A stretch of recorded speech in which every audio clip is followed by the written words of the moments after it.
আমরা মেদিনীপুরের মানুষের কাছে চিরকৃতজ্ঞ। তার কারণ 11 সালের আগে এই মেদিনীপুরে সিপিএম এর হাড়মাদরা যেভাবে অত্যাচার চালিয়েছে, প্রথম যদি সিপিএম এর বিরুদ্ধে কেউ রুখে দাঁড়ায়, এই মেদিনীপুর জেলার মানুষেরা রুখে দাঁড়িয়েছে। ভাবছে শেষ মুহূর্তে মানুষের নাম বাদ দেবো? আরে এই বাংলা মাথা নত করবে না, তোমাদের কাছে ঝুঁকবে না। তারা আমাদের উন্নয়ন শেখাবে, যারা আমাদেরকে বাংলাদেশি বলে দাগিয়ে দিয়েছে। আমাদের অপরাধ, আমরা বাংলায় কথা বলি।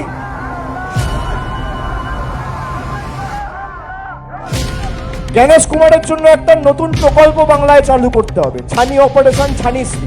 বিজেপি নেতাদের ছানি কাটানোর জন্য জীবিত মানুষকে দেখিয়ে দিচ্ছে ডেড।